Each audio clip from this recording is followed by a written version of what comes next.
Hello students, मैं हूं प्रणव नारायण और अभी लाइव हूं अपने फेसबुक अकाउंट पे। कुछ दिन के बाद, करीब 7 दिन के बाद आपको हम लाइव मिलेंगे, या तो अपने Facebook page Pranav sir chemistry classes पे, और नहीं तो फिर हमारा जो यूट्यूब चैनल है आईआईटी एक्सप्रेस, ब्रैकेट में लिखेंगे एक्सोडिया EXODIA क्लासेस, वहाँ लाइव होंगे, है ना। पहले भी आप लोगों को बताए हैं, फिर से एक बार हम बता दें कि अभी और 7 दिन आप लोगों के पास मौका है। आप मेरे पेज को लाइक करके या मेरे चैनल को सब्सक्राइब करके आप केमिस्ट्री का ज्ञान का बिल्कुल फ्री में लाभ उठा सकते हैं, है ना। साथ साथ और भी आपको बताए कि 29 अक्टूबर से सुबह 10 से 11 हम लोग केमिस्ट्री की बात करेंगे, है ना। ट्यूसडे, थर्सडे, सैटरडे वहाँ लेकिन किसी क्लास का कोई बाउंडेशन नहीं रहेगा, सिलेबस का बाउंडेशन नहीं रहेगा। उसमें शुद्ध केमिस्ट्री बात करेंगे, उसमें केमिस्ट्री सीखने की बात करेंगे।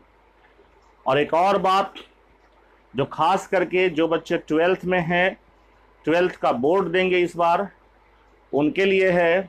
और वो ये था कि 1 जनवरी से रात को 12 से सुबह के 6 बजे तक हम लोग केमिस्ट्री का क्लास करेंगे, और ये अल्टरनेट होगा क्लास, है। और तब तक होगा जब तक आपका पूरा सिलेबस ख़त्म ना हो जाए, और वो ख़त्म होगा 6 घंटा का रिगरस क्लास होगा, तो वो ख़त्म होगा, अच्छे से ख़त्म होगा। तो इन सारे सुविधाओं का लाभ आप उठा सकते हैं। बस मेरे page Pranav sir chemistry classes को लाइक करके, और मेरा जो चैनल है आईआईटी एक्सप्रेस ब्रैकेट में एक्सोडिया क्लासेस, उसको सब्सक्राइब करके। ठीक, धन्यवाद। अब बात को हम लोग आगे बढ़ाएं। हम लोग बात कर रहे थे पिछले क्लास में ऑप्टिकली एक्टिव और ऑप्टिकली इनएक्टिव कंपाउंड को लेकर के। तो बात करते करते हम इस नोट तक पहुंचे थे कि आखिर कैसे पता करेंगे कि कोई कंपाउंड ऑप्टिकली एक्टिव है या ऑप्टिकली इनएक्टिव है। ऑप्टिकली एक्टिव है मतलब क्या? वो प्लेन पोलराइज्ड लाइट के प्लेन को चेंज कर सकता है या चेंज नहीं कर सकता है ना। तो कई एक सारा तरीका हम लोग देखे थे, उसमें से एक तरीका था क्या, एक एक्सपेरिमेंटल तरीका था, और वो एक्सपेरिमेंट हम लोग कर रहे थे किसके मदद से? पोलारी मीटर के मदद से।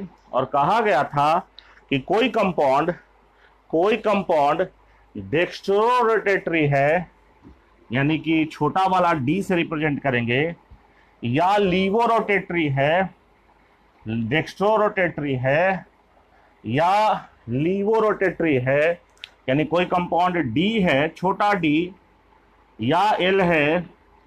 ये पता करने के लिए कोई थ्योरेटिकल मेथड नहीं था हम लोग के पास, सिर्फ एक्सपेरिमेंटल मेथड था, है ना। इसको सिर्फ प्रयोग करके हम लोग पता कर सकते हैं, और वो किसके मदद से? तो पोलारी मीटर के मदद से। किसके मदद से पता कर सकते हैं हम लोग? पोलारी मीटर के मदद से पता कर सकते हैं। तो इतना सारा बात हम लोग किए हैं। अब आज हम लोग क्या बात करेंगे? आज हम लोग बात करेंगे reaction of haloalkanes. Haloalkanes का रिएक्शन, है ना। तो आराम से बात करेंगे, क्योंकि क्वेश्चन तो आता ही है, और आपको ये समझ लीजिएगा एक बात, तो आगे भी बहुत बात इससे मिलता जुलता ही आपको दिखाई पड़ेगा, समझे नहीं। और जो बहुत हड़बड़ी में जो लोग हैं वो गेस पेपर पढ़े हैं, और गेस पेपर पढ़ के जो करना है सो करें, समझे नहीं। ऐसे आपका समय के पहले सब कुछ समाप्त होगा, और अच्छे से समाप्त होगा। सिर्फ समाप्त करने के लिए नहीं समाप्त होगा, है नहीं कि बकर बकर बकर बकर बकर बकर किए और समाप्त हो जाएगा, ऐसा नहीं होगा, सही नहीं। तो रिएक्शन ऑफ हैलो एल्केन्स है आज का मुख्य बात जो है। हम लोग बात करेंगे reaction of haloalkanes, haloalkanes का रिएक्शन, हैलो एल्केन्स का रिएक्शन। तो एनसीईआरटी की बात सुने, या यूं कहें कि हैलो एल्केन्स जो है वो 3 तरह का रिएक्शन में जाएगा।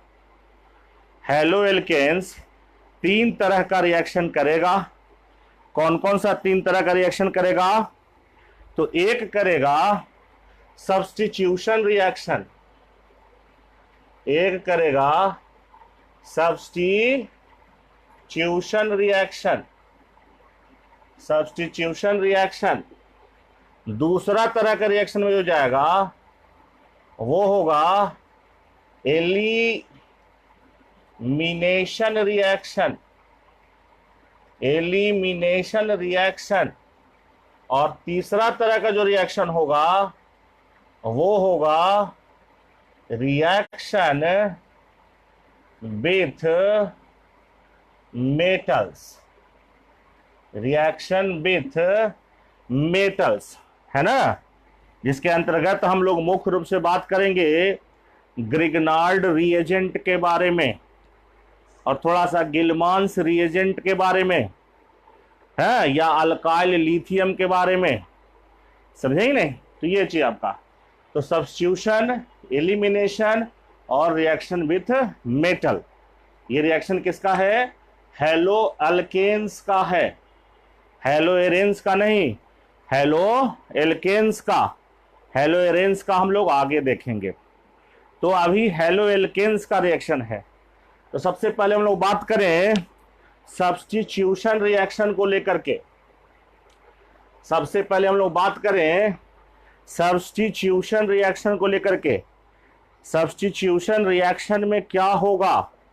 नाम से ही स्पष्ट है कि सब्स्टिट्यूशन रिएक्शन में क्या होगा। कोई आएगा, किसी को हटाएगा और उसके जगह पे खुद बैठ जाएगा। कोई आएगा, किसी को हटाएगा और उसके जगह पे खुद बैठ जाएगा। यानी सब्स्टिट्यूशन रिएक्शन में क्या होगा?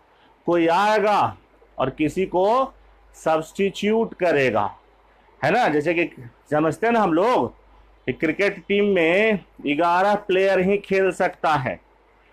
तो मान लिया जाए कि एक नया खिलाड़ी आया जो बहुत बेहतर है, बैटिंग करने में भी, बॉलिंग करने में भी, माने ऑलराउंडर है, बहुत बेहतर है।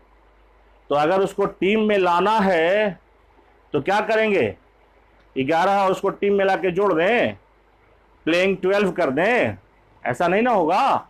क्या करना पड़ेगा? पहले से जो टीम में है उसको हटा करके, एक को हटा करके और उसको वहां पे लाना पड़ेगा। और टीम में से किसको हटाएंगे? तो ऑब्वियस है, जिसको ला रहे हैं टीम में उससे अगर कोई कमजोर खिलाड़ी रहेगा उसको हटाएंगे ना जी। ऐसा नहीं ना करेंगे हम लोग कि लाएंगे कमजोर खिलाड़ी और यहां से उससे बेहतर खिलाड़ी टीम से हटा देंगे। ऐसा हम लोग नहीं करेंगे, है ना। तो यहां क्या देखें हम लोग कि टीम में अगर एक खिलाड़ी को हम एंटर किए तो उसके बदले एक को हम हटा दिए। तो ये प्रक्रिया क्या हुआ? सब्स्टिट्यूशन का प्रक्रिया हुआ, सही नहीं। तो सब्स्टिट्यूशन रिएक्शन में भी वही होगा कि कोई आएगा और पहले से जो कोई था उसको हटाएगा, समझ नहीं। ये होगा सब्स्टिट्यूशन रिएक्शन में, बस वही नहीं। ये होगा आपका सब्स्टिट्यूशन रिएक्शन में, ठीक है। सब्स्टिट्यूशन रिएक्शन में आपका ये होगा। अब जैसे कि मान लिया जाए हम लोग एक एग्जांपल लेते हैं कि CH3Br, इसका रिएक्शन करवा देते हैं OH माइनस से, ठीक है। तो ये बना क्या? CH3OH प्लस Br माइनस, समझे नहीं। तो इसमें क्या हो रहा है आपका कि पहले कार्बन से ब्रोमीन जुड़ा हुआ था। अब इस ब्रोमीन को ये आकर के हटा दिया, यानी ये व्यक्ति इसको सब्स्टिट्यूट कर दिया, इसको यहां से भगा दिया और उसके जगह पे खुद आके जुड़ गया। तो यहां काम क्या हुआ है? सब्स्टिट्यूशन का काम हुआ है। तो ये एक तरह का कैसा रिएक्शन है? सब्स्टिट्यूशन रिएक्शन है। ये कैसा रिएक्शन है? सब्स्टिट्यूशन रिएक्शन है। अब कैसा सब्स्टिट्यूशन रिएक्शन है? कैसा सब्स्टिट्यूशन रिएक्शन है? तो ये किस बात पर डिपेंड करेगा कि जो इसको भगाया वो भगाने वाला खुद कौन है? क्या वो न्यूक्लियोफाइल है या वो इलेक्ट्रोफाइल है? न्यूक्लियोफाइल, इलेक्ट्रोफाइल आप समझते हैं। कोई भी व्यक्ति जिसके पास लोन पेयर है या जिसके पास नेगेटिव चार्ज है वो होता है न्यूक्लियोफाइल, न्यूक्लियस लविंग, है ना। तो इस पर हम लोग डिटेल में आगे बात करेंगे। जहां जिसका स्थान है वहां बात होगा डिटेल में, और ये हम लोग 11th में भी बात कर चुके हैं, समझे ही नहीं। तो क्या होगा आपका कि यहां ये आकर के इसको हटाया, तो ये सब्स्टिट्यूशन रिएक्शन है। और ये जो हटाने वाला है, या यूं कहें जिसके वजह से ये हटा है, वो न्यूक्लियोफाइल है। इसलिए अब ये एक खास तरह का सब्स्टिट्यूशन रिएक्शन हो गया। कौन सा सब्स्टिट्यूशन रिएक्शन हो गया? ये न्यूक्लियोफिलिक सब्स्टिट्यूशन रिएक्शन। ये क्या हो गया? न्यूक्लियोफिलिक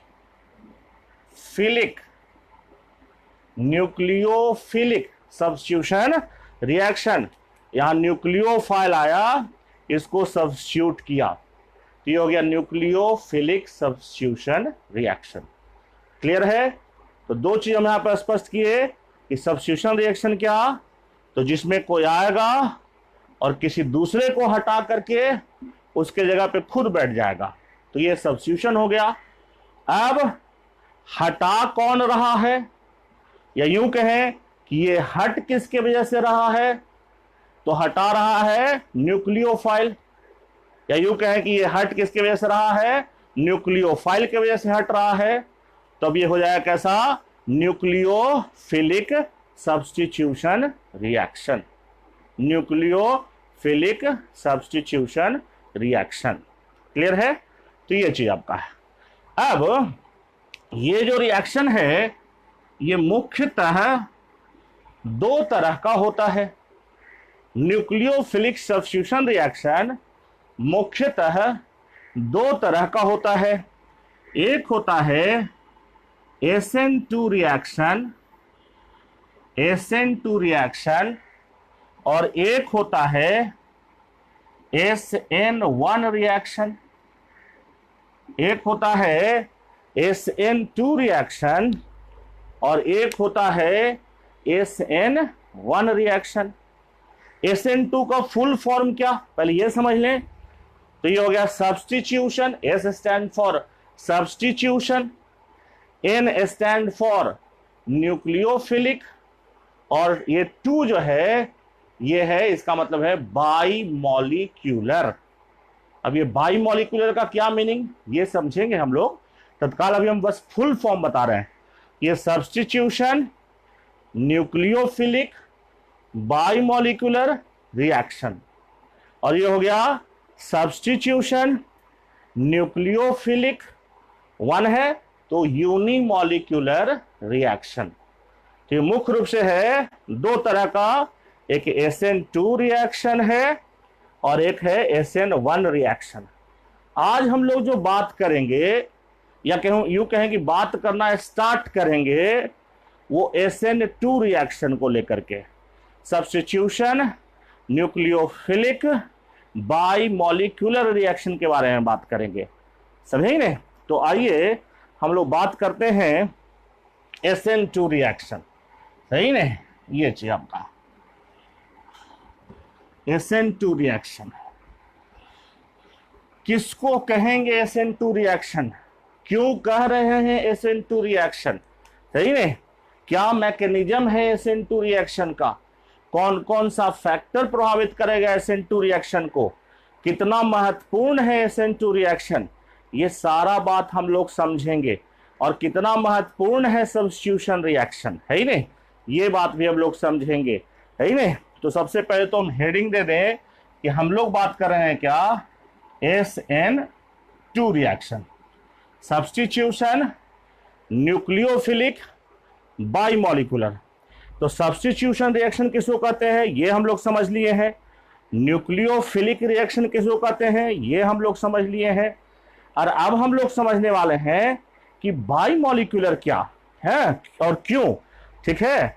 तो SN2 रिएक्शन, जैसे कि अभी जो हम लोग रिएक्शन लिए हुए थे, क्या था आपका कि CH3Br, इसको रिएक्शन करवाए थे OH माइनस के साथ, और अब क्या बना था आपका CH3OH प्लस Br माइनस, यही तो बना था।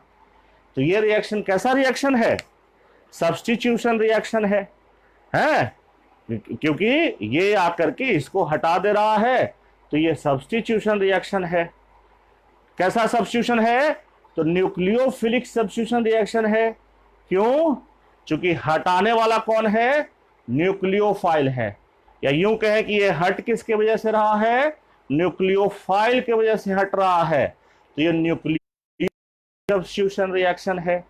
और अब बाइमॉलिक्यूलर क्यों, ये 2 क्यों, 2 क्या रिप्रेजेंट कर रहा है, तो बाइमॉलिक्यूलर रिएक्शन इस वजह से कह रहा है कि यहां जो रिएक्शन का जो रफ्तार है, रिएक्शन का जो स्पीड है, रिएक्शन का जो वेलोसिटी है, वो इस पर भी डिपेंड कर रहा है और इस पर भी डिपेंड कर रहा है, यानी इसके ऊपर भी डिपेंड कर रहा है, इसके ऊपर भी डिपेंड कर रहा है। इसके ऊपर डिपेंड कर रहा का क्या मतलब इसको ना लेकर के किसी और को ले लीजिएगा तो रेट बदल जाएगा, इसको ना लेके किसी और को ले लीजिएगा तो रिएक्शन का रफ्तार बदल जाएगा, समझे नहीं। और क्या मतलब, और इसी को आप लीजिए, लेकिन इसका अगर कॉन्सेंट्रेशन, इसका मात्रा अगर बदल दीजिएगा तो भी रफ्तार बदल जाएगा, या इसी का मात्रा आप बदल दीजिएगा, इसको मत बदलिए, इसका मात्रा बदल दीजिए तो भी रिएक्शन का रफ्तार बदल जाएगा, है ना।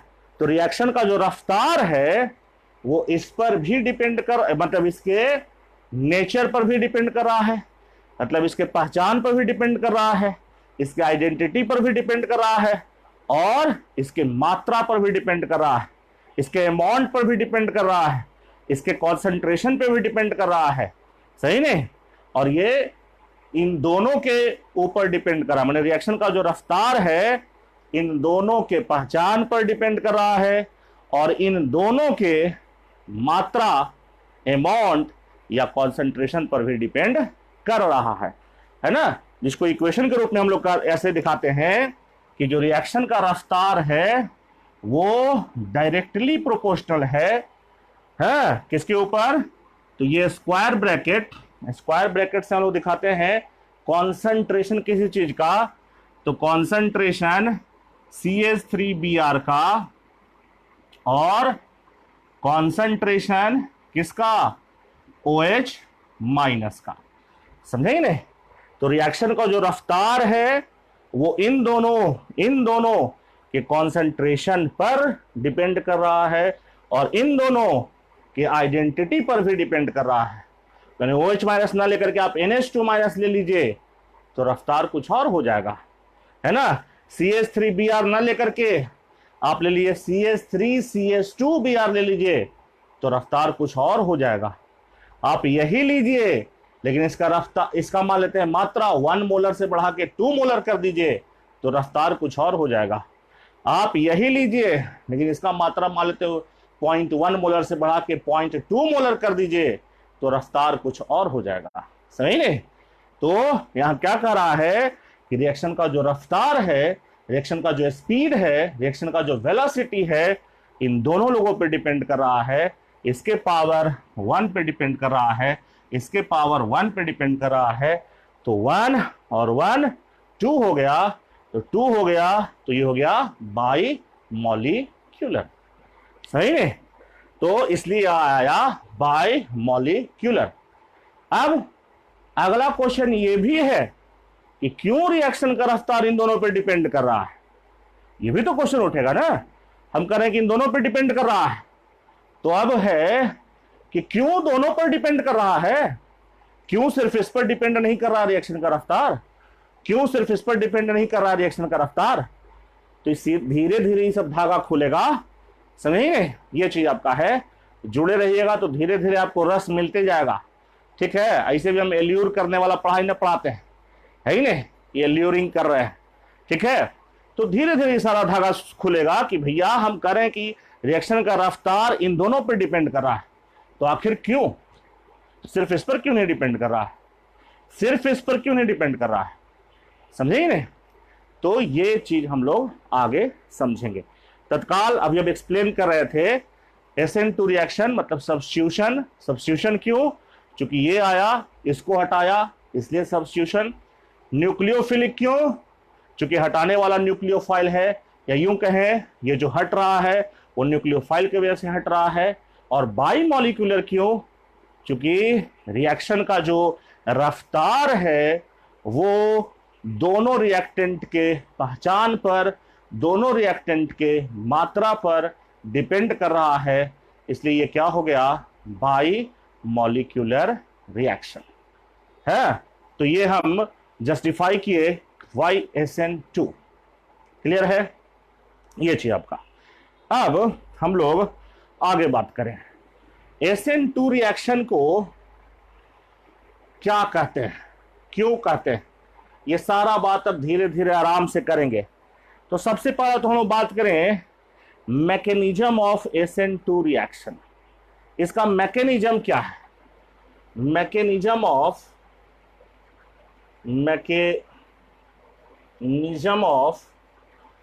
SN2 reaction, mechanism of SN2 reaction. SN2 reaction का क्या मैकेनिज्म है नहीं, SN2 रिएक्शन का क्या मैकेनिज्म है, हम लोग ये समझेंगे। तो SN2 रिएक्शन का क्या मैकेनिज्म है ये जानेंगे, लेकिन उसके पहले ये समझिए कि ये मैकेनिज्म दिया कौन है ना। तो SN2 रिएक्शन मैकेनिज्म जो है वो दिया गया एडवर्ड ह्यूग्स और कौन, Christopher in gold, Edward Hughes and Christopher in gold, यही दोनों SN2 रिएक्शन का मैकेनिज्म दिए, समझे नहीं। ये कहते क्या है कि SN2 रिएक्शन कैसे होता है, जैसे हम लोग फिर से वही रिएक्शन को लिख लें कि CH3 Br plus OH minus, और क्या बनाइए, ये बना CH3OH और प्लस Br माइनस, ये बना आपका। तो ये कहते क्या है, यानी SN2 रिएक्शन का क्या मैकेनिज्म है, एडवर्ड ह्यूग्स और क्रिस्टोफर इनगोल्ड के हिसाब से ये कहते हैं क्या कि रिएक्शन कैसे होता है। तो कहते हैं यहां कि अल्काइल हैलाइड पे, अभी हम लोग हेलो एल्केन्स और हेलो एरेन्स पढ़ रहे हैं, तो मुख्य रूप से हमारा जो सबस्ट्रेट होगा यानी जिस पर जो आके अटैक करेगा वो अल्काइल हैलाइड ही है ना। तो ये क्या कहता है मैकेनिज्म कि यहाँ जो सबस्ट्रेट होता है यानी जिस पर आके कोई आके अटैक करने वाला है, उस पे कोई आके बैक साइड से अटैक करता है। किधर से आके अटैक करता है, बैक साइड से आके अटैक करता है।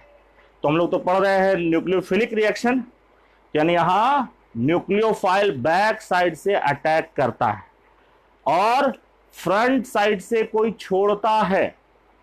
तो जो फ्रंट साइड से जो छोड़ के जाता है उसको हम लोग कहते हैं लीविंग ग्रुप, है ही नहीं। तो यानी कि आप यहां ये होता कैसे है रिएक्शन, तो देखिएगा जरा, आपको दिखाएं कि ये कार्बन और ये ब्रोमीन, और ये H, सही नहीं, और ये H, और ये हैज्ड बेस से दिखा दें, ये H। ठीक है, अब ये हो गया फ्रंट साइड और ये हो गया बैक साइड, सही नहीं, ये फ्रंट साइड और ये कौन सा साइड हो गया आपका, बैक साइड। ठीक है, ये फ्रंट साइड और ये क्या हो गया आपका, बैक साइड, समझे नहीं। अब ये कहते हैं क्या कि ये बैक साइड से न्यूक्लियोफाइल आता है OH माइनस है, और ये बैक साइड से अटैक करता है, बैक साइड से अटैक करता है। ठीक है, ये बैक साइड से अटैक करता है, और ये जो है फ्रंट साइड से लीव करता है। ये आया बैक साइड से अटैक किया, है ही नहीं, ये बैक साइड से अटैक किया और वो जो है सो फ्रंट साइड से लीव करेगा, समझे नहीं, ये चीज आपका है। तो क्या होगा, कैसे होगा समझिएगा जरा। तो यहां से फाइनल प्रोडक्ट में बोला, तो ये लीव किया, तो देखिएगा यहां, समझिएगा बात को, यहां 2 इलेक्ट्रॉन है, एक ब्रोमीन का है और एक कार्बन का है, दोनों इलेक्ट्रॉन ब्रोमीन ले लिया, तो एक एक्स्ट्रा इलेक्ट्रॉन ले लिया ब्रोमीन, तो ब्रोमीन पे आ जाएगा एक माइनस चार्ज, तो ये ब्रोमीन पे आ गया माइनस, और कार्बन वाला एक इलेक्ट्रॉन ये लेके भाग गया, तो कार्बन के पास एक इलेक्ट्रॉन का कमी हो गया, तो इस पर आ गया एक प्लस, और ये OH माइनस इधर से लेके आ रहा है एक माइनस, तो ये माइनस और ये प्लस मिलके क्या कर लेगा, बॉन्ड का फॉर्मेशन कर लेगा, है ही नहीं। और तब आपको क्या बन जाएगा आपका, ये बन जाएगा C, और ये जुड़ गया OH, और ये हो गया H, है ही नहीं, और ये H, और ये H, ये बन जाएगा, समझे नहीं। कैसे बनेगा, क्यों बनेगा, ये सब हम लोग धीरे धीरे धीरे धीरे धीरे धीरे समझेंगे। तत्काल आप ये समझिए कि SN2 रिएक्शन में होता क्या है, क्या कहे क्रिस्टोफर ह्यूग्स और इडगोल्ड कि SN2 रिएक्शन में आपको अल्काइल हैलाइड पे बैक साइड से आके अटैक करेगा कौन, न्यूक्लियोफाइल। न्यूक्लियोफाइल जो है वो बैक साइड से आकर के अटैक करेगा और फ्रंट साइड से कोई लीव करेगा, और तब आपका फाइनल ये प्रोडक्ट बनेगा। जो लीव करेगा उसको हम लोग नाम पुकारेंगे लीविंग ग्रुप, जो लीव करेगा उसको हम लोग नाम पुकारेंगे लीविंग ग्रुप, और ये जो अटैक कर रहा है वो हो गया क्या, न्यूक्लियोफाइल। जो अटैक कर रहा है वो क्या हो गया, न्यूक्लियोफाइल। तो बस नट सेल में SN2 रिएक्शन इतना ही है। ऐसे बार बार हम कर रहे हैं कि आराम से इसमें बहुत कुछ आपको मिलने वाला है, बहुत कुछ जो आप पहले नहीं देखे होंगे, नहीं सुने होंगे, वो आपको मिलेगा, लेकिन वो धीरे धीरे, है ही नहीं, अचानक से ऐसा नहीं कि आपको हम ये ल्यूर करने के लिए भांगड़ा डांस करना शुरू कर देंगे, वो नहीं। आराम से आप पढ़िए, आराम से चीज़ों को समझिए, और देखिए फिर कितना आपका समझ बढ़ता है कि नहीं बढ़ता है। अगर बढ़ता है तो हमको बताइएगा, और नहीं बढ़ता है तो भी बताइएगा, सही नहीं, ये चीज़ आपका है। तो मुख्य रूप से ही SN2 रिएक्शन में होगा कि कोई आएगा बैक साइड से अटैक करेगा, कोई फ्रंट साइड से लीव करेगा, और ये बनेगा आपका प्रोडक्ट। ठीक है, लेकिन ये यहां से यहां डायरेक्ट नहीं पहुंचा। कैसे पहुंचा, ये यहां से यहां डायरेक्ट हम लोग लिख भले दिए, लेकिन ये आपको होके गुजरा एक बीच वाला अवस्था से, उसको हम लोग कहते हैं ट्रांजिशन स्टेट। क्या कहते हैं, ट्रांजिशन स्टेट कहते हैं। यानी क्या, ये यहां से यहां नहीं पहुंचा, डायरेक्ट नहीं पहुंचा, ये यहां से यहां ट्रांजिशन स्टेट से होते हुए गुजरा है। तो हम यहाँ पे स्पेस देखिए छोड़े हुए हैं, काहे के लिए, उसी ट्रांजिशन स्टेट को बनाने के लिए, है ही नहीं। इसका ट्रांजिशन स्टेट कैसा होता है, तो कुछ इस तरह का, कार्बन कार्बन, और ये डॉटेड लाइन से हम दिखा रहे हैं, डॉटेड लाइन से दिखा रहे हैं ब्रोमीन, इस पर है थोड़ा सा माइनस, और ये इधर से आके जुड़ रहा है इससे, तो ये आपका हो गया HO, ये भी इससे जुड़ा हुआ है, इसको भी हम लोग डॉटेड लाइन से दिखा रहे हैं, इस पर भी थोड़ा सा माइनस, और बाकी ये आपका रहा ये हाइड्रोजन, सही ने, ये हाइड्रोजन, और क्या एक आपका हाइड्रोजन है, एक हम दिखा दें कि एक आपका प्लेन के बाहर, एक ऐसा दिखा दें प्लेन के बाहर, और एक जो हाइड्रोजन है वो दिखा दें प्लेन के अंदर, सही ने, ये चीज आपका है। तो ये है आपका, यानी ये आपका ये ट्रांजिशन स्टेट से होते हुए, यहां से होते हुए, ट्रांजिशन स्टेट से होते हुए ये प्रोडक्ट में बदलता है, ये जो है ट्रांजिशन स्टेट से होते हुए प्रोडक्ट में बदलता है, ये है ट्रांजिशन स्टेट। ये जो ट्रांजिशन स्टेट होता है ये हम लोग कहते हैं पेंटा कोऑर्डिनेटेड होता है, पेंटा कोऑर्डिनेटेड ट्रांजिशन स्टेट जो होता है यहाँ पे ये पेंटा कोऑर्डिनेटेड होता है। पेंटा कोऑर्डिनेटेड का क्या मतलब, पेंटा कोऑर्डिनेटेड का ये मतलब कि 3 लोगों के साथ वो कंप्लीट बॉन्ड बनाए हुए है, एकदम नॉर्मल वाला बॉन्ड जिसमें 2 इलेक्ट्रॉन का शेयरिंग होता है, तो ये 3 बॉन्ड एकदम नॉर्मल है, और 2 बॉन्ड आपका पार्शियल है। ये 3 बॉन्ड नॉर्मल है और ये 2 बॉन्ड आपका पार्शियल है, तो ट्रांजिशन स्टेट आपका पेंटा कोऑर्डिनेटेड होता है, सही ने, ये चीज आपका।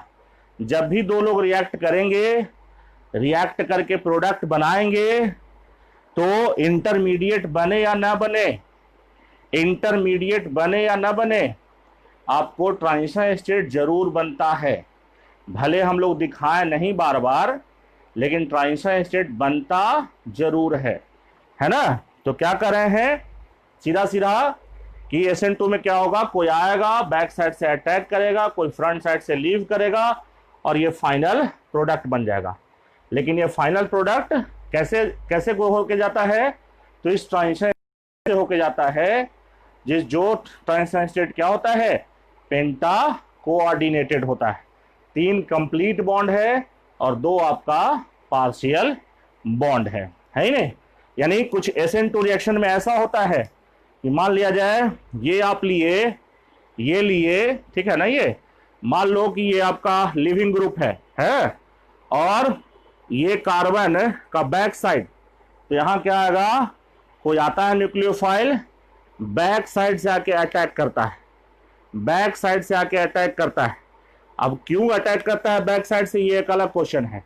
तो बैक साइड से आके अटैक करता है, और अटैक करके बॉन्ड बनाना शुरू कर देता है, और जैसे जैसे ये बॉन्ड बनाते रहता है, बनाते रहता है, बनाते रहता है, वैसे वैसे ये बॉन्ड धीरे धीरे टूटते जाता है, टूटते जाता है, टूटते जाता है।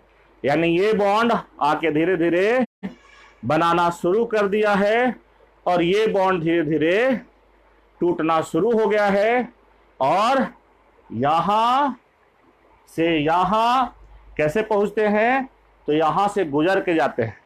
यानी न्यूक्लियोफाइल जैसे जैसे बॉन्ड बनाते जाएगा, जैसे जैसे बॉन्ड बनाते जाएगा, इसके नज़दीक आते जाएगा, तो क्या होगा, ये सारा एटम, ये न्यूक्लियोफाइल और इन लोगों के बीच रिपल्सन होगा, तो उसके वजह से ये आपका ऐसे होगा, ये एटम ऐसे होते जाएगा, ये ऐसे होते जाएगा, ये ऐसे होते जाएगा, और धीरे धीरे ट्रांजिशन स्टेट में क्या होगा, ये एटम, ये एटम, ये एटम और ये एटम, ये सब एक प्लेन में आ जाएगा, है ना। जैसे समझिए ना क्या होगा, न्यूक्लियोफाइल आके अटैक कर रहा है, और जैसे जैसे न्यूक्लियोफाइल इसके नजदीक आ रहा है, तो क्या होगा, आपका रिपल्सन की वजह से ये बॉन्ड ऐसे शिफ्ट होगा, ये बॉन्ड ऐसे शिफ्ट होने लगेगा, और ये बॉन्ड ऐसे शिफ्ट होने लगेगा, और ये बॉन्ड तो टूट रहा है आगे से, और पीछे से न्यूक्लियोफाइल जुड़ रहा है। तो ट्रांजिशन स्टेट में जाते जाते क्या होगा, ये एटम, ये एटम, ये एटम और ये एटम, ये सब एक प्लेन में आ जाएगा। और फिर से अब फाइनल रिपीट कर रहे हैं कि न्यूक्लियोफाइल नजदीक आ रहा है, आ रहा है, आ रहा है, आ रहा है। तो ये एटम ऐसे शिफ्ट हो रहा है, ये भी ऐसे शिफ्ट हो रहा है, ये भी ऐसे शिफ्ट हो रहा है, और धीरे धीरे धीरे धीरे ये भी पूरा शिफ्ट हो जाएगा, ये पूरा शिफ्ट हो जाएगा, ये ऐसे शिफ्ट हो जाएगा। यानी जो ऐसे था एटम, ऐसे था एटम, वो न्यूक्लियोफाइल के जुड़ने की वजह से वो सब ऐसे हो जाएगा, उलट जाएगा। जैसे कि छाता कभी उल्टा आपका, तो ठीक वही तरीका से ये उलट जाएगा, है ना। क्यों उल्टा वो आपको समझा रहे थे। तो उलट जाना माने इन्वर्ट हो जाना, तो इसको हम लोग कहते हैं इन्वर्जन। इसलिए हम लोग ये कहते हैं कि SN2 रिएक्शन जो होता है वो इन्वर्जन ऑफ कॉन्फ़िगरेशन के साथ होता है। यानी यूं कहें कि SN2 रिएक्शन में कॉन्फ़िगरेशन उलट जाएगा, यानी पहले जो कॉन्फ़िगरेशन था उसके तुलना में प्रोडक्ट का कॉन्फ़िगरेशन अलग आएगा। रिएक्टेंट का जो कॉन्फ़िगरेशन था उसके तुलना में प्रोडक्ट का कॉन्फ़िगरेशन अलग आएगा। समझे, ये चीज आपका हुआ, ठीक है। तो हम लोग कहेंगे कि SN2 reaction inversion of configuration के साथ होता है, या यूं कहें कि SN2 रिएक्शन में इन्वर्जन ऑफ कॉन्फ़िगरेशन होता है, ठीक है। इस इन्वर्जन ऑफ कॉन्फ़िगरेशन को हम लोग वाल्डेन, है ना, इस इन्वर्जन ऑफ कॉन्फ़िगरेशन को हम लोग वाल्डेन इन्वर्जन भी कहते हैं, वाल्डेन इन्वर्जन भी कहते हैं, ठीक है। क्यों भाई, क्योंकि इसके बारे में जो बताए उनको क्रेडिट दे रहे हैं हम लोग। कौन बताए, तो पॉल वाल्डेन नामक साइंटिस्ट, पॉल वाल्डेन नामक साइंटिस्ट इसके बारे में बताए, इसलिए हम लोग इसको वाल्डेन इन्वर्जन भी कहते हैं, ठीक है। तो ये था आपका SN2 रिएक्शन। अभी तो शुरुआत हुआ है, धीरे धीरे बात को बढ़ाएंगे। तो फिर से रिपीट कर रहे हैं, SN2 में क्या होगा, कोई बैक साइड से आके अटैक करेगा, कोई फ्रंट साइड से लीव करेगा। जो लीव करेगा वो लिविंग ग्रुप कहलाएगा, ये जो अटैक कर रहा है वो न्यूक्लियोफाइल है, और ये इस ट्रांजिशन स्टेट से होके गुजरेगा जो कि पेंटा कोऑर्डिनेटेड रहेगा। पेंटा कोऑर्डिनेटेड मतलब 3 बॉन्ड कंप्लीट रहेगा, 2 बॉन्ड पार्शियल रहेगा, और फिर जो प्रोडक्ट बनेगा उसका कॉन्फ़िगरेशन रिएक्टेंट के तुलना में उल्टा हुआ रहेगा। यानी अगर रिएक्टेंट मान लेते हैं अगर R रहे, अगर मान लेते हैं, अब चेक नहीं कर रहे हैं हम ऐसे लिख रहे हैं कि अगर रिएक्टेंट R है तो प्रोडक्ट S होगा, या अगर रिएक्टेंट S है तो प्रोडक्ट R होगा, अगर रिएक्टेंट D है तो ये क्या होगा, L होगा। समझे ने, तो ये उल्टा हो जाएगा। या अगर आपका ये L है तो ये क्या हो जाएगा, D हो जाएगा। तो ये आपका होता है SN2 रिएक्शन में, सही ने। अगर इसका हम लोग एनर्जी डायग्राम बनाएं तो कैसे बनेगा वो हम लोग बनाएंगे, लेकिन सबसे पहला अगला बात क्या कि SN2 रिएक्शन, ध्यान रखिएगा, इस रिएक्शन को हम लोग डायरेक्ट डिस्प्लेसमेंट रिएक्शन भी कहते हैं। डायरेक्ट डिस्प्लेसमेंट रिएक्शन क्यों कहते हैं, क्योंकि इसमें न्यूक्लियोफाइल आता है और डायरेक्टली इस लिविंग ग्रुप को हटाता है ना। ये आया, इसके साथ बॉन्ड बनाना शुरू किया, जैसे जैसे ये इसके साथ बॉन्ड बनाते रहता है वैसे वैसे इसका बॉन्ड टूटते जाता है, और ये सारा प्रक्रिया एक ही बार में होता है, इसलिए हम लोग इसको डायरेक्ट डिस्प्लेसमेंट रिएक्शन भी कहते हैं। और वैसा रिएक्शन को, माने इस तरह के डायरेक्ट डिस्प्लेसमेंट रिएक्शन को हम लोग कॉन्सर्टेड रिएक्शन भी कहते हैं। कौन सा रिएक्शन कहते हैं, कॉन्सर्टेड रिएक्शन कहते हैं। तो SN2 रिएक्शन जो है वो एक तरह का कॉन्सर्टेड रिएक्शन है, वैसा रिएक्शन जो सिंगल स्टेप में कन्वर्ट हो जाए, एक ही स्टेप में कन्वर्ट हो जाए, वो कहलाता है कॉन्सर्टेड रिएक्शन है। वो कहलाता है कौन सा reaction, concerted reaction, concerted concerted reaction. तो SN2 रिएक्शन कैसा रिएक्शन कर सकते हैं आप? Concerted reaction. Direct displacement reaction कहें, कॉन्सर्टेड रिएक्शन कहें। और ये होता कैसे है? तो कोई बैक साइड से अटैक करता है, कोई फ्रंट साइड से लीव करता है ना। तो ये चाहिए आपका, और तब प्रोडक्ट बनता है विथ इन्वर्टेड कॉन्फ़िगरेशन। और ये कैसे जाता है भैया? तो इससे होके गुजरता है। किससे होके? ट्रांजिशन स्टेट से होके गुजरता है। सही नहीं? अब इसका एनर्जी प्रोफाइल कैसे ड्रॉ करेंगे? इसका एनर्जी डायग्राम कैसे ड्रॉ करेंगे? सही नहीं? ये देखते हैं हम लोग कि इसका एनर्जी डायग्राम हम लोग कैसे ड्रॉ करेंगे। सही नहीं? तो आइए समझते हैं। ये देखिए, ये एक ग्राफ है। जो लोग आप फिजिकल में पढ़े होंगे तो समझेंगे, जो नहीं पढ़े उनके लिए हम थोड़ा सा इसको बता दें। सही नहीं? ग्राफ है तो इसमें हम लोग 2 एक्सिस लिए हुए हैं, ठीक है। अब एक एक्सिस पे हम लोग एनर्जी को दिखा रहे हैं। एनर्जी, खास करके जो एनर्जी लेते हैं हम लोग, वो फ्री एनर्जी रहता है। फ्री एनर्जी यानी डेल्टा जी वो रहता है। सही नहीं? तो हम जनरली ई से ही दिखा देते हैं। तो ये बता दिए कि फ्री एनर्जी रहता है। और ये रहता है रिएक्शन कोऑर्डिनेट। Reaction coordinate. सही नहीं? ये ग्राफ हमको बताता है कि रिएक्शन, ये एक्सिस बताता है कि भैया रिएक्शन में किस स्टेप में कौन लोग पार्टिसिपेट कर रहा है, और ये बता रहा है कि उन लोगों का क्या एनर्जी है। ये बता रहा है कि किसी रिएक्शन के किसी स्टेप में कौन लोग पार्टिसिपेट कर रहा है, और ये बता रहा है कि किस स्टेप में किसी का कितना एनर्जी है। जैसे हम अभी SN2 रिएक्शन से अलग हट के हम बस एक मिनट बात करें कि मान लिया जाए हम ये रिएक्शन, ये ग्राफ बनाए, तो ये ग्राफ आप क्या समझ रहे हैं? इसमें आप क्या समझ रहे हैं? तो ये ग्राफ आपको बता रहा है क्या कि रिएक्शन 3 स्टेप में होगा। है कितना स्टेप में होगा? 3 स्टेप में। कैसे पता चल गया सर? हमने जितना चोटी उतना ही स्टेप में कोई रिएक्शन होगा। तो अगर 3 चोटी है तो रिएक्शन 3 स्टेप में होगा। इसका मतलब 4 चोटी है तो रिएक्शन 4 स्टेप में होगा। 5 चोटी है तो रिएक्शन 5 स्टेप में होगा। 2 चोटी है तो रिएक्शन 2 स्टेप में होगा। और अगर 1 चोटी है तो रिएक्शन 1 स्टेप में कंप्लीट हो जाएगा। समझे ने? अब क्या यहां पे कौन है? तो यहां पे है रिएक्टेंट, और यहां पे हो गया product.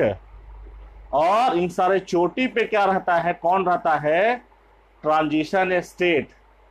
Transition state, transition state यानी जितना चोटी उतना ही ट्रांजिशन स्टेट भी रहता है। ये भी ध्यान रखेंगे, जितना चोटी वो रिएक्शन उतना ही स्टेप में होगा, और जितना चोटी उतना ही ट्रांजिशन स्टेट होता है किसी रिएक्शन में। यानी यहां से आप ये भी निष्कर्ष निकालें कि किसी रिएक्शन में जितना स्टेप होगा उतना ही उसमें ट्रांजिशन स्टेट भी होगा। किसी रिएक्शन में जितना स्टेप होगा, जितना स्टेप होगा उतना ही उसमें क्या होगा? ट्रांजिशन स्टेट भी रहता है। और इस बात को भी ध्यान में रखें कि प्रत्येक रिएक्शन में ट्रांजिशन स्टेट तो होता ही होता है। भले हम लोग उसको ड्रॉ करें या ड्रॉ नहीं करें, लेकिन प्रत्येक रिएक्शन में ट्रांजिशन स्टेट होता ही होता है। अगर कोई चीज का फैसला लेना होता है, कोई डिसीजन हम लोग को करना रहता है, तो ट्रांजिशन स्टेट को फिर बुलाते हैं, उसका स्ट्रक्चर बनाते हैं, उसका एनर्जी का बात करते हैं। ऐसे ट्रांजिशन स्टेट को हम लोग गौण रखते हैं। ठीक है, ये चीज आपका क्यों गौण रखते हैं? क्योंकि ट्रांजिशन स्टेट किसी रिएक्शन के दौरान सबसे अनस्टेबल स्पीशीज रहता है, और किसी भी रिएक्शन में सबसे अनस्टेबल स्पेसीज कौन रहता है? ट्रांजिशन स्टेट ही रहता है। अब देख, आप जानते हैं ना जी कि एनर्जी ज्यादा तो स्टेबिलिटी कम। तो एनर्जी वाले एक्सिस पे देखिए ना, ये सबसे ज्यादा ऊंचाई पे कौन है? ये ट्रांजिशन स्टेट ही है। तो किसी भी रिएक्शन में सबसे ज्यादा जो अनस्टेबल स्पेसीज होता है वो होता है ट्रांजिशन स्टेट, वो होता है ट्रांजिशन स्टेट। क्लियर है? तो अब बात समझिएगा, जैसे ये रिएक्शन कितना कितना स्टेप में हुआ है, तो ये यहां, फिर ये यहां और फिर ये यहां। तो ये बताया आपको रिएक्टेंट, ये प्रोडक्ट, ये सब तो ट्रांजिशन स्टेट। यहां आपको मिला पहला इंटरमीडिएट है, यहां आपको मिला दूसरा इंटरमीडिएट, और ये फाइनली आपको मिल गया क्या? प्रोडक्ट मिल गया। यानी ये रिएक्टेंट इस बैरियर को क्रॉस करके इस इंटरमीडिएट में बदल गया, फिर ये इंटरमीडिएट, फिर दूसरा इंटरमीडिएट में बदल गया, और फिर ये इंटरमीडिएट फाइनली किसमें बदल गया? प्रोडक्ट में बदल गया, है ना। इंटरमीडिएट भी अनस्टेबल स्पेसीज होता है जो रिएक्शन के दौरान बनता है और उसी दौरान कंज्यूम भी हो जाता है, समझेंगे? तो इंटरमीडिएट भी अनस्टेबल स्पेसीज होता है जो रिएक्शन के दौरान बनता है और उसी दौरान कंज्यूम भी हो जाता है। जैसे कि आप नाम सुने होंगे कार्बोकेटायन का, तो वो एक तरह का क्या है? इंटरमीडिएट है। देखेंगे हम लोग आगे चल के, है ही नहीं। तो फिर से रिपीट करें कि जितना चोटी आपको दिखाई पड़ रहा है रिएक्शन उतना ही स्टेप में होगा, जितना चोटी होगा उतना ही ट्रांजिशन स्टेट भी होगा। अब आप समझिए, यहां चोटी का ऊंचाई इतना, यहां चोटी का ऊंचाई इतना, यहां चोटी का ऊंचाई इतना।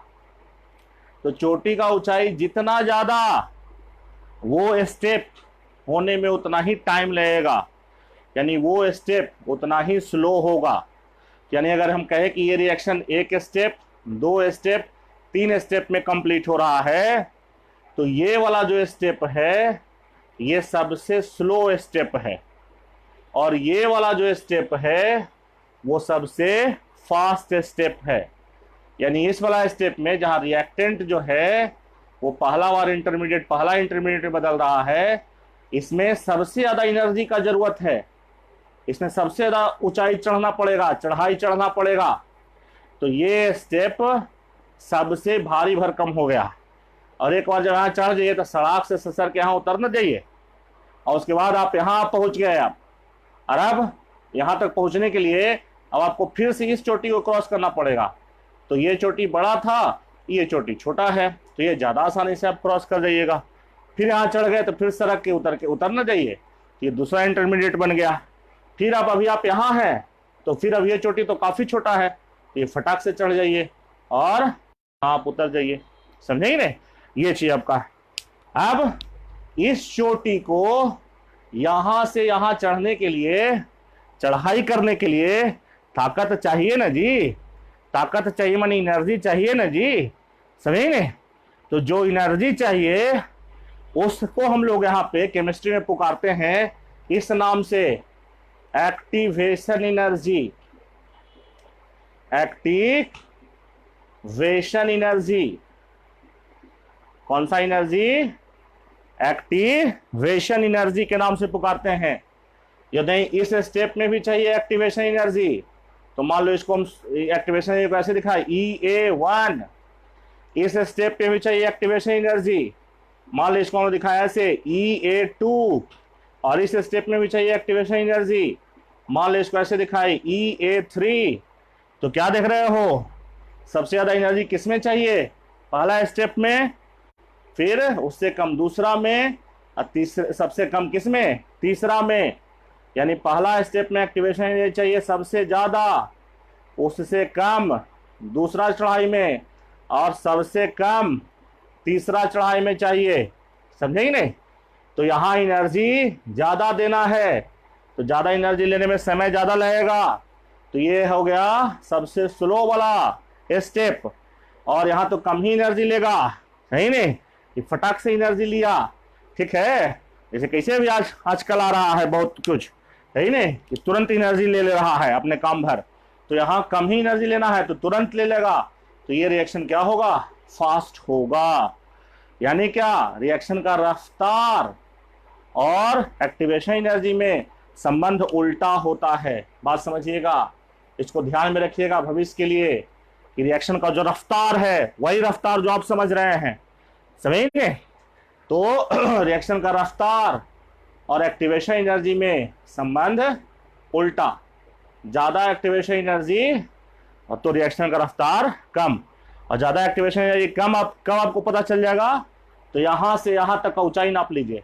अगर ये ऊंचाई ज्यादा, जैसे यहाँ ऊंचाई ज्यादा है, यहाँ कम है, यहाँ और कम है, तो अगर ये ऊंचाई ज्यादा तो एक्टिवेशन एनर्जी ज्यादा, यानी रिएक्शन का रफ्तार कम, और जो रिएक्शन का रफ्तार कम होता है उसको हम लोग कहते हैं रिएक्शन का rate determining step. Rate determining step, इस बात को हम आगे क्लियर करेंगे और अच्छे से।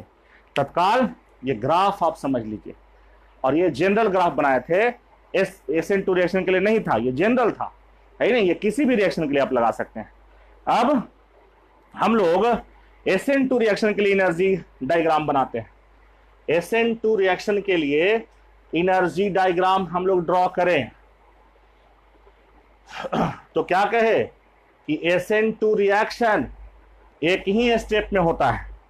तो अभी ना आपको बताया जी कि जितना चोटी उतना स्टेप, इसका मतलब उल्टा भी सही है कि जितना स्टेप उतना ही चोटी, जितना स्टेप उतना ही चोटी।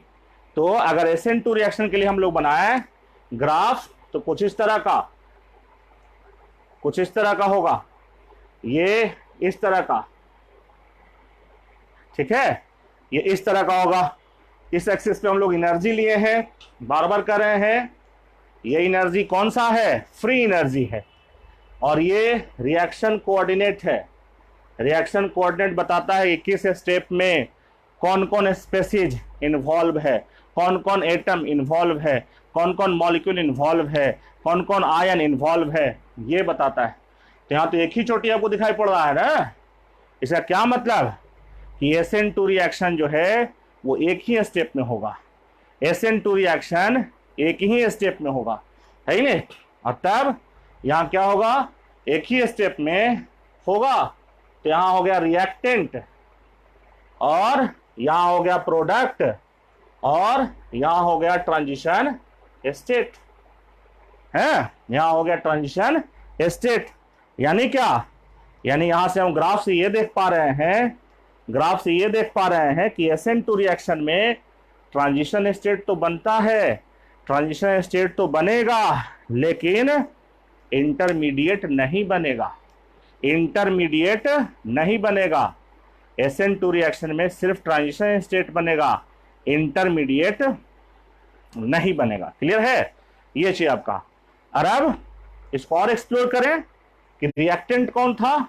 तो अभी आप देख रहे थे कि कौन था रिएक्टेंट जी, तो CH3 Br और प्लस OH माइनस रिएक्टेंट आपका ये था।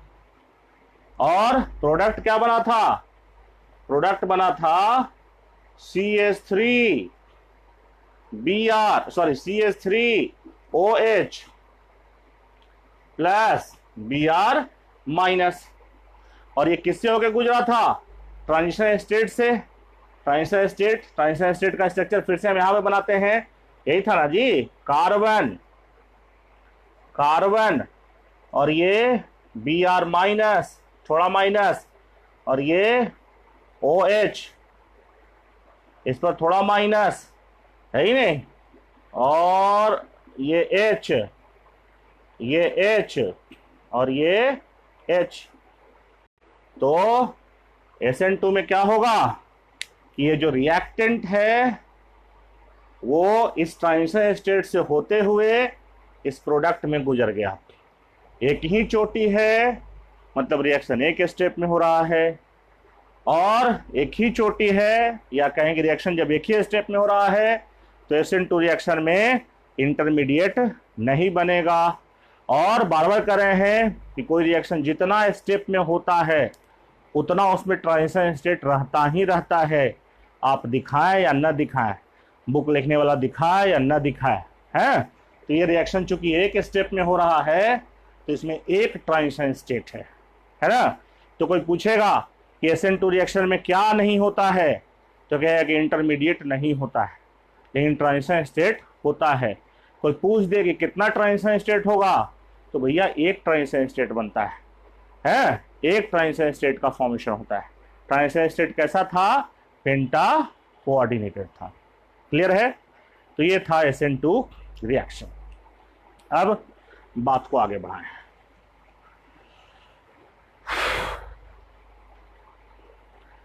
तो SN2 रिएक्शन हम लोग समझे कि किसको कहते हैं, हम लोग समझे कि इसको कॉन्सर्टेड रिएक्शन कहते हैं, डायरेक्ट डिस्प्लेसमेंट रिएक्शन कहते हैं, बैक साइड अटैक से होता है, सही नहीं। ये सारा कुछ हम लोग समझे।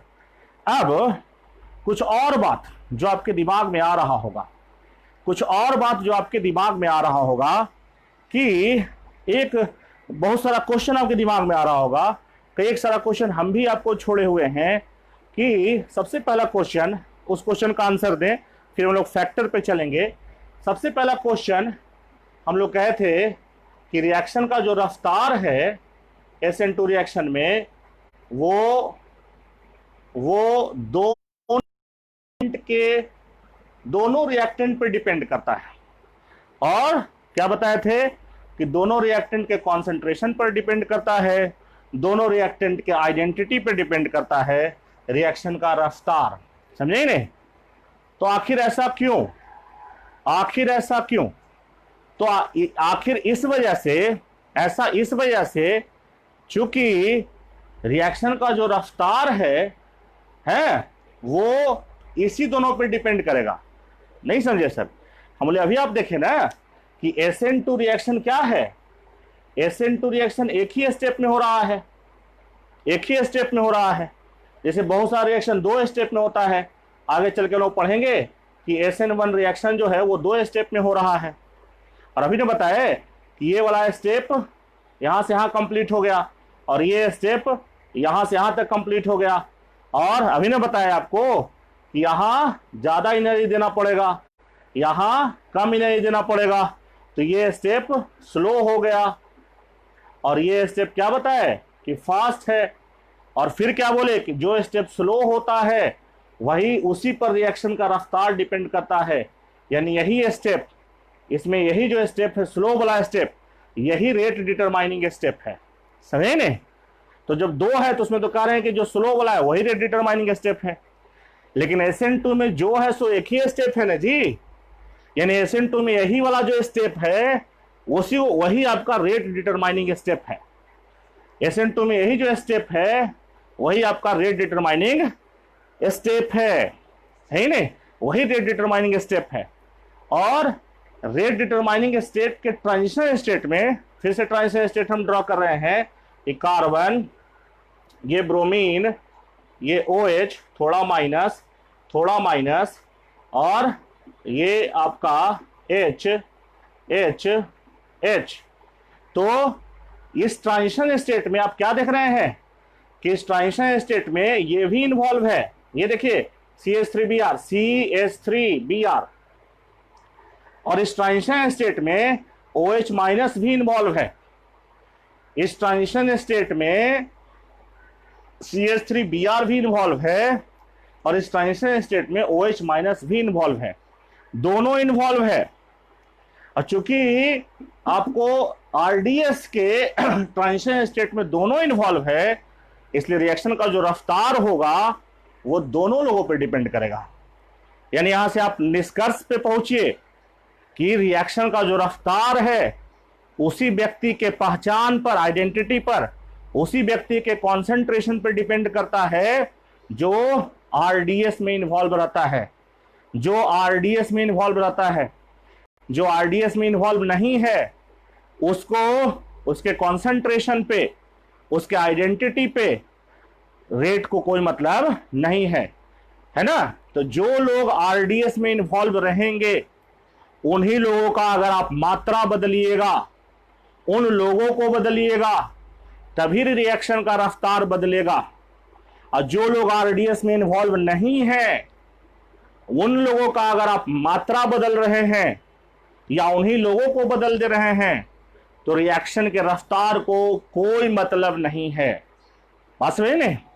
तो ये इस क्वेश्चन का आंसर था कि क्यों रिएक्शन का जो रफ्तार है वो इन दोनों पर डिपेंड कर रहा है। तो इसलिए डिपेंड कर रहा है कि ये दोनों आरडीएस के ट्रांजिशन स्टेट में इन्वॉल्व हैं। ये दोनों आरडीएस के ट्रांजिशन स्टेट में इन्वॉल्व हैं। तो हो सकता है कुछ लोग के दिमाग में और क्वेश्चन आ गया होगा कि इन्वॉल्व है तो क्यों, क्या हुआ सर? इन्वॉल्व है तो है। हम बोले हाँ सही बात है, इन्वॉल्व है तो है। हम बोले नहीं, अगर मान लिया जाए कि OH माइनस ना लेके NH2 माइनस रहता या F माइनस रहता तो क्या होता? OH माइनस जिस तरह का बॉन्ड इसके साथ बना रहा है NH2 माइनस उससे अलग ढंग का बॉन्ड बनाता। अलग ढंग का मतलब कि उसका ताकत कुछ अलग होता। F माइनस कुछ अलग ढंग का बॉन्ड बनाता, मतलब उसका ताकत कुछ और होता। सही नहीं? और इसको अगर बदल देते तो मान लेते हैं कि यहां पर Br ना लेके Cl ले लेते, तो अभी Br है तब बॉन्ड का ताकत कुछ और है। Cl ले लेते तो बॉन्ड का ताकत कुछ और हो जाता। यानी क्या, हम इसको अगर बदल रहे हैं तो इस बॉन्ड का ताकत पे असर पड़ रहा है, इसको बदल दे रहे हैं तो इस बॉन्ड के ताकत पे असर पड़ रहा है। और बॉन्ड के ताकत पे असर पड़ रहा है मतलब क्या, ओवरऑल ट्रांजिशन स्टेट के एनर्जी पे असर पड़ रहा है। ओवरऑल ट्रांजिशन स्टेट के एनर्जी पे असर पड़ रहा है। और ओवरऑल ट्रांजिशन स्टेट की एनर्जी पे असर पड़ रहा है मतलब क्या, मतलब क्या कि ट्रांजिशन स्टेट का एनर्जी ओवरऑल या इन लोगों के बदलने से या तो बढ़ रहा होगा या तो घट रहा होगा।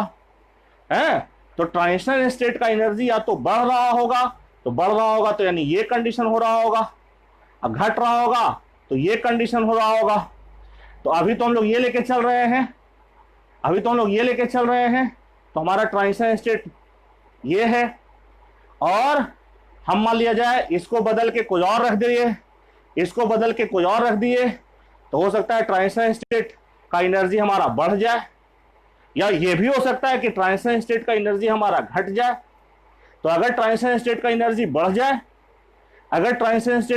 बढ़ जाता तो अब ज्यादा ऊंचा चोटी चढ़ना पड़ता ना जी, ज्यादा एक्टिवेशन एनर्जी ना होता। तो ज्यादा एक्टिवेशन एनर्जी होता तो रिएक्शन का रफ्तार क्या हो जाता, घट जाता ना। सही है? या इसका उल्टा कि मान लेते इसको बदल देते और इसको बदल देते हैं, इसको बदल देते और इस पूरे को ही बदल देते, तो हो सकता है ये हो जाता कि ट्रांजिशन स्टेट का एनर्जी पहले जितना था उससे घट जाता।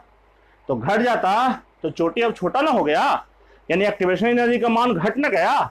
तो एक्टिवेशन एनर्जी का मान जब घट गया तो रिएक्शन का रफ्तार क्या हो गया, तेज हो गया। बस वही नहीं, तो यही चीज हम कह रहे थे कि क्यों आखिर रिएक्शन का रफ्तार इन दोनों पर डिपेंड करता है। तो सारा बात को हम एक बार फिर से कंक्लूड करें कि रिएक्शन का रफ्तार इन्हीं दोनों पे क्यों डिपेंड करता है, क्योंकि ये दोनों आरडीएस के ट्रांजिशन स्टेट में इन्वॉल्व हैं। तो इन्वॉल्व हैं तो क्या, हम लोग ये दोनों जब इन्वॉल्व हैं इसका मतलब ये कि इन दोनों का जो बॉन्ड है या इन दोनों की वजह से जो ये एसोसिएशन बना हुआ है जिसको टीएस आप कर रहे हैं, उसका अपना कुछ एनर्जी है। और अगर आप इसको बदल दें या इसको बदल दें या दोनों को बदल दें तो इसका एनर्जी बदल जाएगा मतलब क्या, इसका एनर्जी पहले की तुलना में या तो बढ़ जाएगा या तो पहले की तुलना में घट जाएगा। अगर बढ़ जाएगा तो रिएक्शन का रफ्तार कम हो जाएगा, और अगर घट जाएगा तो रिएक्शन का रफ्तार क्या हो जाएगा, बढ़ जाएगा। तो देख रहे हैं ना, इन दोनों को अगर बदल रहे हैं तो रफ्तार बदल रहा है। तो यही चीज पे हम कह रहे थे कि रिएक्शन का रफ्तार इन दोनों पे डिपेंड करता है, दोनों के पहचान पे, दोनों के मात्रा पे। कोई दिक्कत? तो ये इस क्वेश्चन का आंसर था। सही है। अब हम लोग और बात को आगे बढ़ाएं, सही नहीं। अब हम लोग बात करें कि कौन कौन सा फैक्टर रिएक्शन के रफ्तार को प्रभावित कर रहा है, हम लोग ये बात करें। उस दौरान हम लोग और भी छोटा छोटा क्वेश्चन जानेंगे कि आखिर कोई बैक साइड से ही अटैक क्यों कर रहा था, सही नहीं, कहीं और से अटैक क्यों नहीं कर रहा था, सही नहीं। तो हम लोग जानेंगे फैक्टर अफेक्टिंग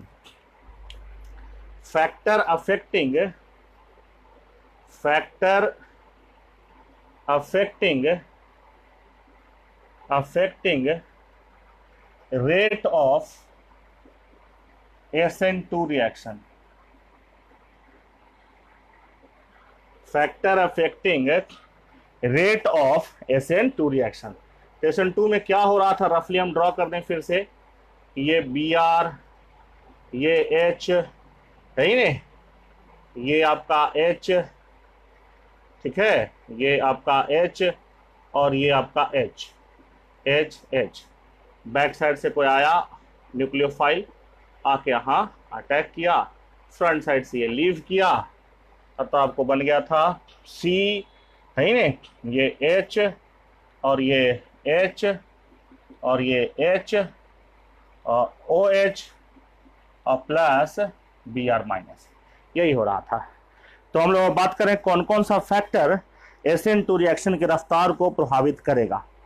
उसमें सबसे पहला जो फैक्टर हम बात करेंगे वो है स्टेरिक हिंड्रेंस। स्टेरिक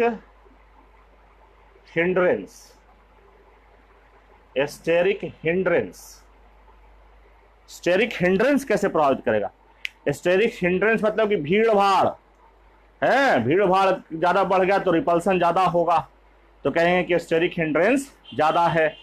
जैसे कि दुर्गा पूजा आ रहा है ना जी, तो अब तो कोरोना के कारण इस बार दुर्गा पूजा भी सेफ्टी से मनाना है, मास्क पहनना है, सही नहीं, सेफ्टी बनाए रखना है, 2 गज की दूरी है जरूरी, 3 गज का रखे तो और अच्छा है, सही नहीं।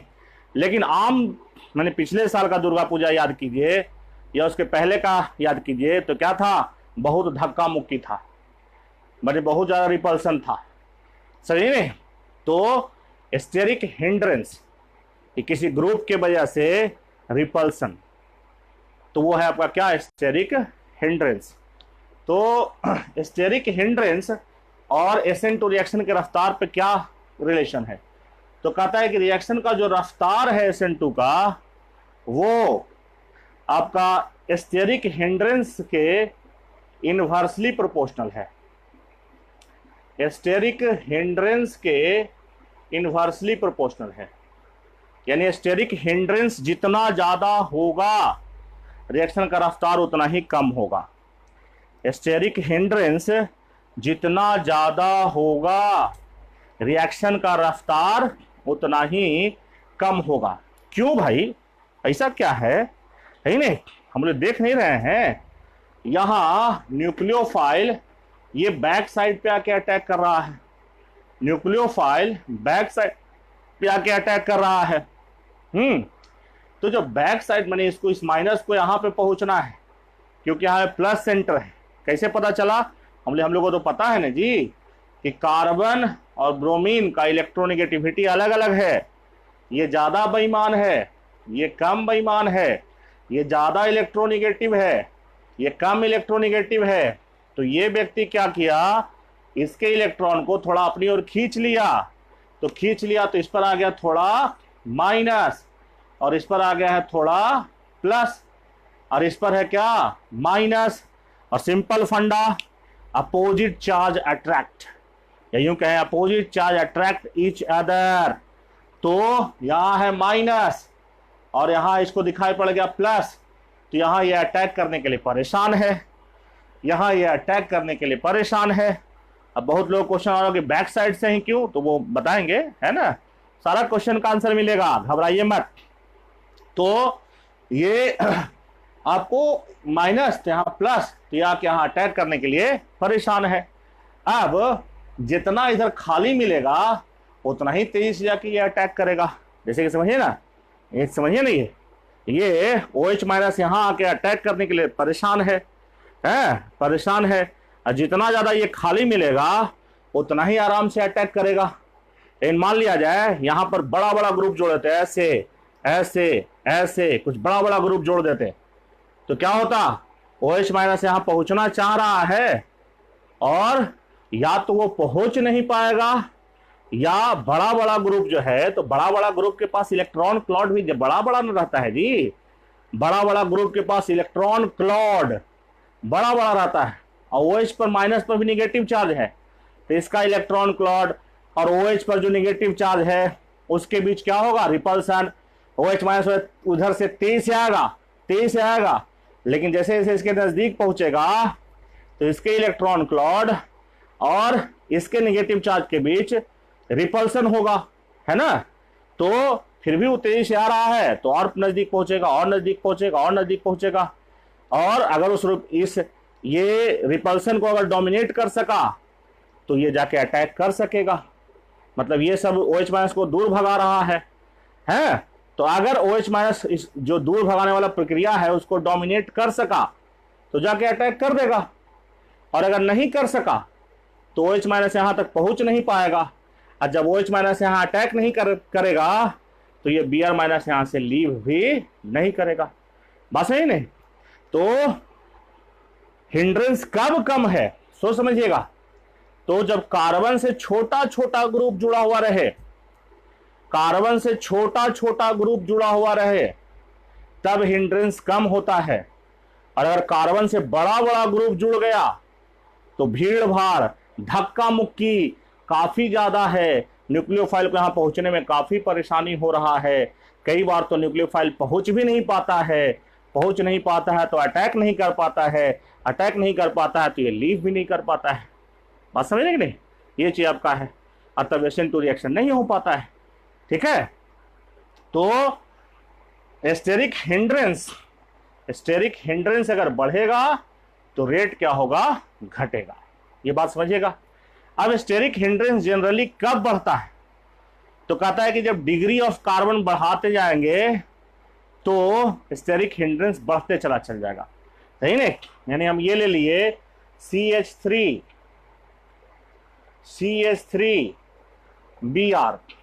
ये लिए। अब इसमें कार्बन प्राइमरी है, या इसको कहीं कहीं 0 डिग्री कार्बन भी कहता है।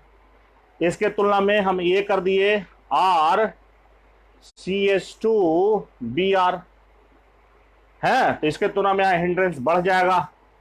अब क्या कर दिए, एक और हाइड्रोजन हटाए, तो ये हो गया R2CHBr, और फिर एक और हाइड्रोजन हटाए और तब ये हो गया R3CBr। तो यहां पर क्या है, जरा देखिएगा, हम इसको ड्रॉ कर रहे हैं। यहां इस कार्बन से 3 हाइड्रोजन जुड़ा हुआ है, 3 हाइड्रोजन जुड़ा हुआ है और Br जुड़ा हुआ है। और यहां क्या हो गया, कार्बन से Br जुड़ा हुआ है, 2 हाइड्रोजन जुड़ा हुआ है और 1 अल्काइल जुड़ गया। यहां इससे 1 कार्बन से Br जुड़ा हुआ है, 1 हाइड्रोजन जुड़ा हुआ है और 2 R जुड़ गया। और यहां क्या, कार्बन से 3 R जुड़ा हुआ है और क्या जुड़ गया, Br जुड़ गया। तो यहां देखो ना, यहां ये कार्बन, इस कार्बन को क्यों देख रहे हैं, क्योंकि हेलोजन इसी से जुड़ा हुआ है। तो ये कार्बन से 3 छोटा छोटा ग्रुप जुड़ा हुआ है। अब यहां इस कार्बन से 1 बड़ा ग्रुप जुड़ गया, ये तो अल्काइल ग्रुप है। अब अल्काइल ग्रुप कोई भी होगा तो कम से कम CH3 तो होगा ना जी, तो CH3H से काफी बड़ा होता है ना। और अगर उससे बड़ा और हो गया, C2H5 वगैरह हो गया, C3H7 हो गया, तब तो बात ही क्या है तो हिंड्रेंस और ज्यादा होगा। समझे नहीं, यहां देखिए हाइड्रोजन अब एक ही रहा, लेकिन अब 2 बड़ा बड़ा आपका अल्काइल ग्रुप जुड़ गया तो हिंड्रेंस और बढ़ गया, न्यूक्लियोफाइल को यहां पहुंचने में और ज्यादा परेशानी होगी। और यहां क्या हो गया, यहां 3 बड़ा बड़ा ग्रुप जुड़ गया तो हिंड्रेंस बहुत ज्यादा बढ़ गया है। हिंड्रेंस इतना ज्यादा बढ़ गया कि यहां तो न्यूक्लियोफाइल पहुंच भी नहीं पाता है। है ना। तो इसको आप मिथाइल हैलाइड कह दें, मिथाइल हैलाइड, ठीक है। ये आपका हो गया primary alkyl halide, primary alkyl halide. ये secondary alkyl halide, alkyl halide short में लिख रहे हैं। और ये हो गया टर्शियरी अल्काइल हैलाइड, ठीक है। तो इधर से जा रहे हैं तो हिंड्रेंस बढ़ रहा है, तो क्या होगा, हिंड्रेंस में और रेट में संबंध उल्टा ना। तो हिंड्रेंस अगर बढ़ रहा है तो रेट घटेगा, यानी इधर से इधर जाएंगे तो रेट जो है, rate of reaction by SN2 mechanism, ये क्या हो रहा है आपका, घट रहा है। सबसे तेजी से रिएक्शन जो SN2 मैकेनिज्म से करेगा वो करेगा मिथाइल हैलाइड, और सबसे मुश्किल से जो करेगा वो करेगा कौन, सेकेंडरी अल्काइल हैलाइड। सीधे से टर्शियरी अल्काइल हैलाइड में ये कहिएगा कि tertiary alkyl halide SN2 mechanism से प्रोडक्ट का फॉर्मेशन नहीं करता है। क्यों नहीं करता है, क्योंकि उसमें हिंड्रेंस इतना ज़्यादा है कि न्यूक्लियोफाइल जो है वो कार्बन तक पहुंच नहीं पाता है, सही है। तो कार्बन पे अटैक कर नहीं पाएगा, तो फिर आगे से हैलोजन लीव भी नहीं करेगा, तो इधर से नया बॉन्ड बनेगा नहीं, आगे से नया बॉन्ड और पुराना बॉन्ड टूटेगा नहीं। तो इसलिए ध्यान रखेंगे, tertiary alkyl halide SN2 mechanism से प्रोडक्ट का फॉर्मेशन नहीं करेगा। और इसी बात को हम भी कह रहे थे कि हिंड्रेंस कब बढ़ता है, तो जब डिग्री ऑफ कार्बन बढ़ता है। अगर आप मिथाइल हैलाइड को 0 डिग्री का कार्बन कह दें तो 0 डिग्री, ये 1 डिग्री का कार्बन, ये 2 डिग्री का कार्बन, और ये 3 डिग्री का कार्बन। तो डिग्री ऑफ कार्बन जब बढ़ेगा तो स्टेरिक हिंड्रेंस बढ़ेगा, और स्टेरिक हिंड्रेंस बढ़ेगा तो रेट जो है वो क्या होगा, घटेगा। सभी ने, यानी यूं कहें, इसको और सिंपल भाषा में कहें कि स्टेरिक हिंड्रेंस जो है वो नंबर ऑफ अल्काइल ग्रुप पर डिपेंड कर रहा है। नंबर ऑफ अल्काइल ग्रुप अगर बढ़ते चला चल जाएगा तो स्टेरिक हिंड्रेंस बढ़ते चला चल जाएगा, है ना। स्टेरिक हिंड्रेंस जो है, स्टेरिक हिंड्रेंस, हिंड्रेंस ये डायरेक्टली प्रोपोर्शनल है नंबर ऑफ अल्काइल ग्रुप के, नंबर ऑफ अल्काइल ग्रुप के, है ही नहीं, ये चाहिए आपका। तो ये बात तो आप ध्यान में रखेंगे। लेकिन अगला बात आप ये भी ध्यान में रखेंगे कि स्टेरिक हिंड्रेंस सिर्फ नंबर ऑफ अल्काइल ग्रुप के डायरेक्टली प्रोपोर्शनल नहीं है। यहाँ डायरेक्टली प्रोपोर्शनल है, क्या मतलब कि इसको बढ़ाएंगे तो ये बढ़ेगा, बस इतना ही मतलब है। प्योर मैथ में मत चल जाइएगा, ठीक है। अब स्टेरिक हिंड्रेंस जो है, स्टेरिक हिंड्रेंस, स्टेरिक हिंड्रेंस आप ये भी कह सकते हैं कि ये डायरेक्टली प्रोपोर्शनल है size of alkyl group, size of alkyl group, alkyl group. यानी नंबर ऑफ अल्काइल ग्रुप बढ़ेगा तब तो स्टेरिक हिंड्रेंस बढ़ता ही है, लेकिन अगर साइज ऑफ अल्काइल ग्रुप बढ़ेगा तो भी स्टेरिक हिंड्रेंस बढ़ता है।